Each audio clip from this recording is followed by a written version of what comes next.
A single crop drinks more water from the Colorado River than every city, every factory, and every data center in the American West, combined. 40 million people depend on that river, and right now, it is dying.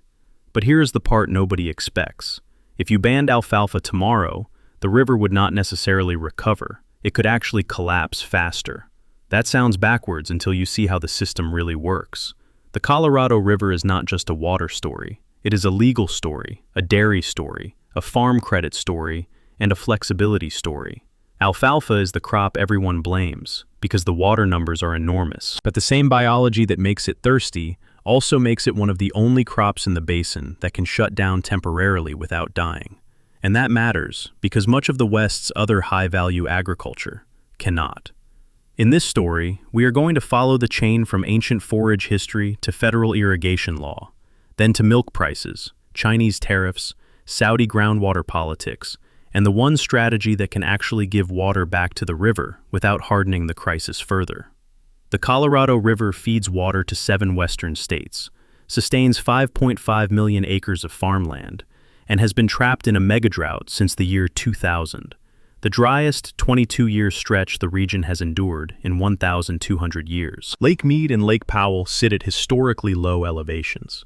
The Bureau of Reclamation has demanded that basin states slash consumption by 2 to 4 million acre-feet per year, a cut of up to 30%.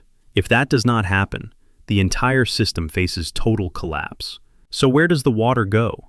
Irrigated agriculture swallows roughly 52 to 80% of the Colorado River's total flow, depending on the measurement. One crop category alone, alfalfa and grass hay, devours 26 to 32% of everything consumed across the entire basin, more than 5 million acre-feet of Colorado River water every single year. In 2024, alfalfa operations burned through an estimated 2.15 trillion gallons, enough to cover the municipal and indoor water needs of the entire region's population for 3.5 years. Those numbers land even harder at the local level. The Imperial Irrigation District in Southern California, the single largest institutional consumer of Colorado River water, pulls roughly 2.6 million acre-feet annually. Within that district, roughly 1/3 of the acreage grows alfalfa, soaking up more than 400,000 acre-feet of river water each year. That single crop in one California irrigation district absorbs more water than the entire state of Nevada's annual allotment of roughly 244,635 acre-feet. And yet, farmers keep planting it. The reason stretches back thousands of years. Alfalfa stands alone as the only forage crop cultivated before recorded history. First domesticated in the arid regions of Persia, modern-day Iran, more than 4,000 years ago. Medicago sativa, its scientific name, traces directly to Media, the ancient Persian Empire. And the word alfalfa comes from Arabic, translating simply to the best forage. Persian armies under Darius carried the crop to Greece around 490 BC, planting it across conquered territory to feed war horses. And the Romans picked it up by 200 BC and pushed it throughout the Mediterranean. The crop reached the modern basin through 2 routes. Chilean seed of Spanish origin arrived in California during the 1850s, making alfalfa one of the earliest crops grown under widespread irrigation in the state. A separate lineage of winter-hardy varieties crossed from the British Isles into Utah. That dual-origin gene pool, heat-tolerant strains in the low deserts and cold-hardy strains in the mountain elevations, handed alfalfa the biological range to blanket the entire Colorado River Basin. What locked the crop into permanent dominance, though, came down to federal engineering and federal money. President Theodore Roosevelt signed the Reclamation Act of 1902, directing federal funding toward massive irrigation projects across the West. The original design capped water entitlements at 160 acres per individual to support small family farms, but those limits were routinely bypassed, and vast agribusiness holdings consolidated almost immediately. By absorbing the enormous capital costs of dam and canal construction, the government underwrote the construction of an agricultural empire in a desert. Then the river itself got reorganized. Improper canal work in 1905 sent the entire flow of the Colorado River crashing into the Imperial Valley for 2 years, creating California's largest inland lake by accident, and triggering demands for a massive federal response. That response arrived as the Boulder Canyon Project Act of 1928, which authorized the Hoover Dam and the completion of the All-American Canal in 1940, which together transformed the Colorado River from a wild, seasonal force into a controlled, year-round delivery system for agriculture.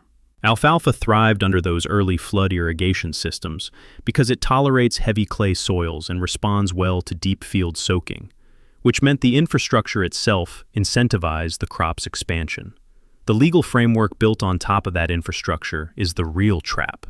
The Colorado River Compact of 1922 split the basin into upper and lower regions, allocating 7.5 million acre-feet to each. The flaw at the center of the agreement turned out to be fatal, because the allocations were drawn from an unusually wet climatic period. More paper water was promised than physically exists in the river under average conditions. On top of that, the 1931 California Seven-Party Agreement stacked the priority system entirely in favor of agricultural districts, granting the Palo Verde Irrigation District Priority 1 status, the Imperial Irrigation District Priority 3, and pushing the massive municipal populations of the Metropolitan Water District of Southern California down to Junior Priority 4 and 5. Arizona versus California. The 1964 Supreme Court ruling sealed that hierarchy permanently. Under the doctrine of prior appropriation, first in time, first in right, the farmers of the Imperial and Palo Verde valleys hold a federally guaranteed, supreme legal claim on the Colorado River. That means coastal cities face curtailments and shutoffs long before any agricultural district surrenders a single drop. This is why analysts talk about the alfalfa fallacy. Policymakers cannot simply ban the crop and save the river.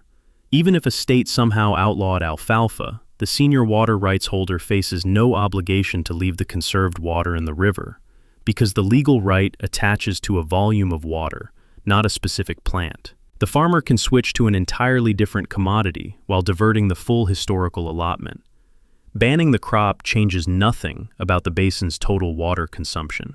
And then there is the pricing structure, which makes conservation nearly impossible from the bottom up.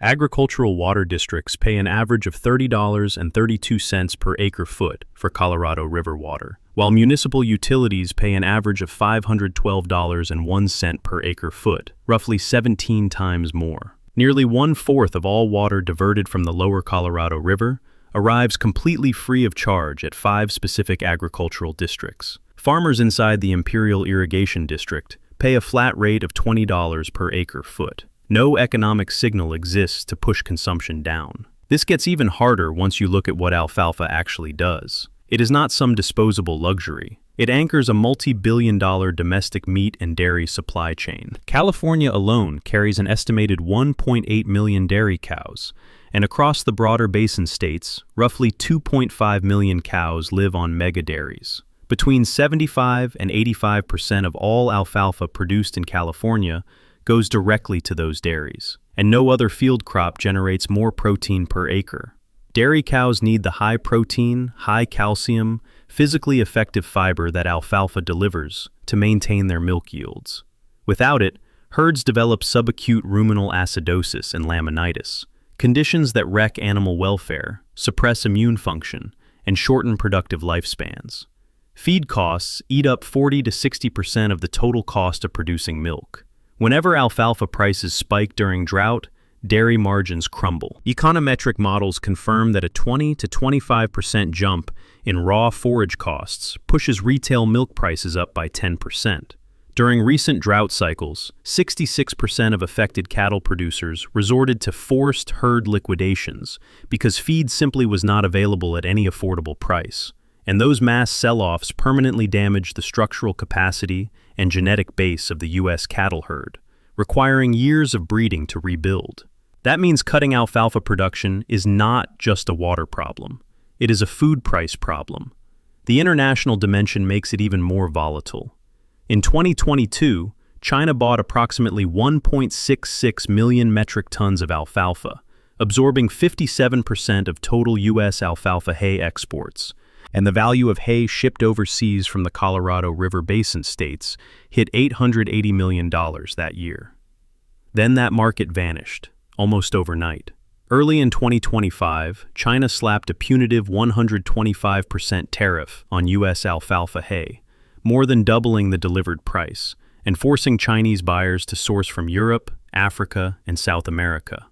The national average price of alfalfa cratered from a drought-driven peak of $288 per ton in 2023 to roughly $171 per ton entering 2025, even as production costs stayed 20 to 35% above their 2020 baseline. Full economic production costs ranged from $165 to over $300 per ton, which left the U.S. alfalfa sector staring at a $2.9 billion shortfall in 2025, an average net loss of $203 per acre nationwide. None of that qualified for relief under core federal farm safety net programs, like price loss coverage or agriculture risk coverage, leaving producers without any institutional buffer. Water politics got even messier once the Saudi Arabia story hit public attention. Saudi Arabia drained its own ancient aquifers so aggressively that the government banned domestic alfalfa cultivation entirely by 2018. To feed herds exceeding 170,000 cows, Saudi-backed conglomerate Al-Marai moved operations to the American Southwest through its subsidiary Fondamonte, purchasing tens of thousands of acres in Arizona. Arizona's Groundwater Management Act left most rural jurisdictions without strict pumping limits, which meant Fondamonte could legally extract practically unlimited groundwater at zero regulatory cost, running wells capable of pulling 64,000 gallons per minute. In 2023, Fondamonte alone pumped approximately 31,196 acre-feet from the Ranagras Basin, over 81% of all groundwater taken from that basin for the entire year. The local consequences were immediate. Domestic wells belonging to local residents ran dry. An average Phoenix homeowner uses about 38,000 gallons of water across an entire summer to maintain a lawn, a volume that a corporate alfalfa well extracts in 45 seconds. Arizona's Attorney General rescinded Fondamonte's drilling permits, and the governor terminated their state land leases. And yet, foreign entities control less than 3% of U.S. farmland. Domestic agriculture still drives the overwhelming majority of the depletion, so the options look impossible on purpose. Banning the crop does not work. Blaming foreign companies addresses less than 3% of the problem.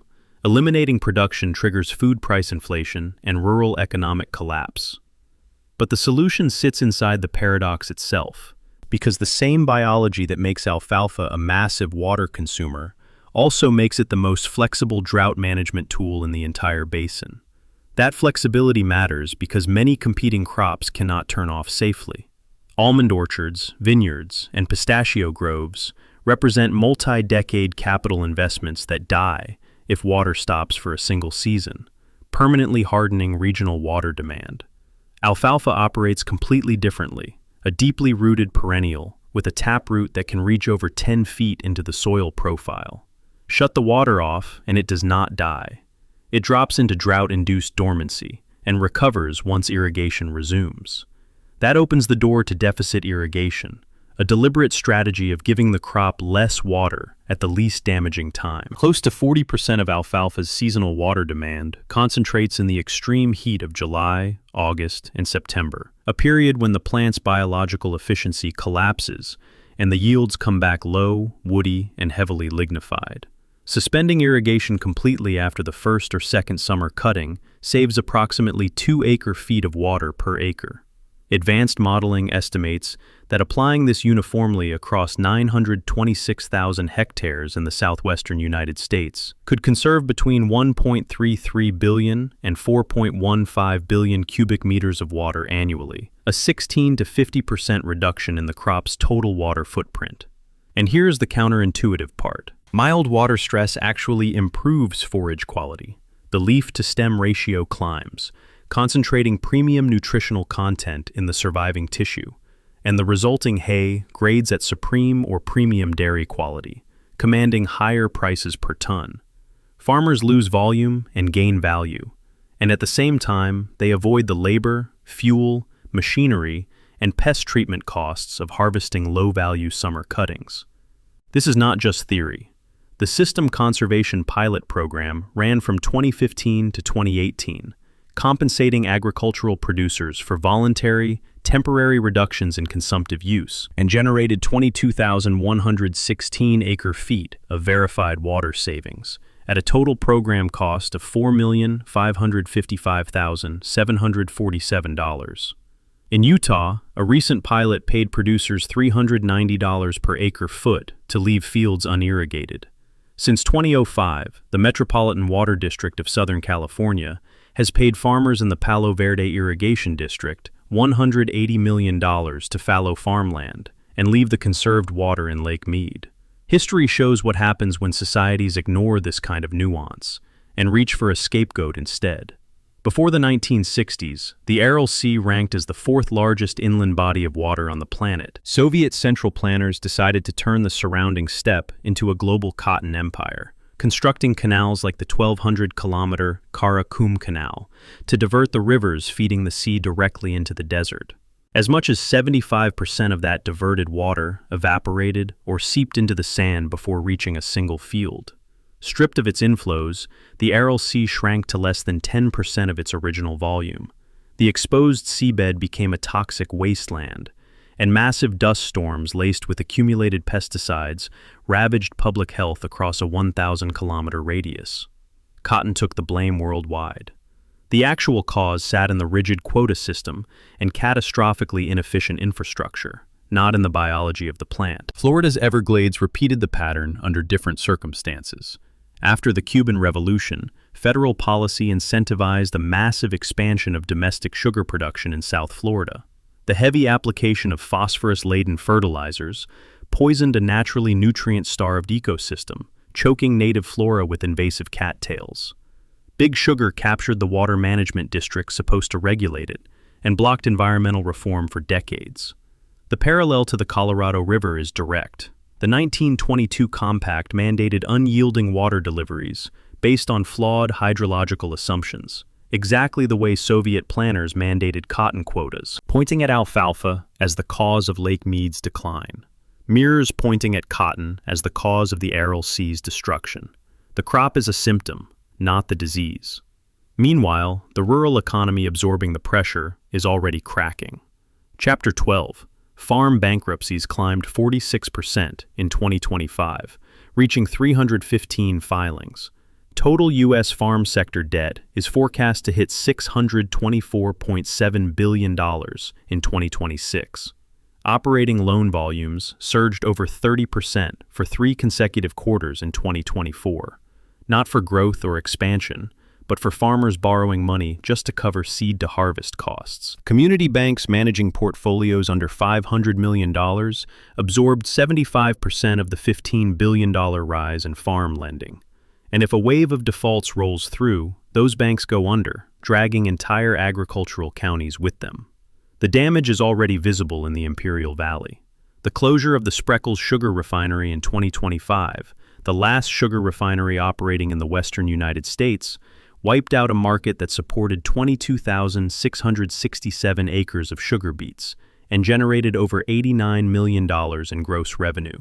Combined with crashing alfalfa prices, Imperial County absorbed an S&P credit rating downgrade and plunged into deep departmental deficits, while trying to balance a $755.8 million county budget. None of that changes the arithmetic. Agriculture must absorb the largest share of the necessary reductions, because even if every drop of indoor and outdoor urban water use vanished across every major city in the basin overnight, the hydrological deficit would remain open. The path forward is not the elimination of alfalfa, but its strategic compensated reduction, managed through deficit irrigation programs and voluntary fallowing markets. The crop that drinks the most water from the Colorado River turns out to be the only crop flexible enough to give that water back, without killing itself, without wrecking supply chains, and without permanently hardening regional water demand into inflexible uses that cannot survive the next drought. Fixing the river means fixing the rules that govern it. And the uncomfortable truth buried at the center of the alfalfa paradox is that the most despised crop in the American West may be the only thing capable of preventing the Colorado River's total systemic collapse.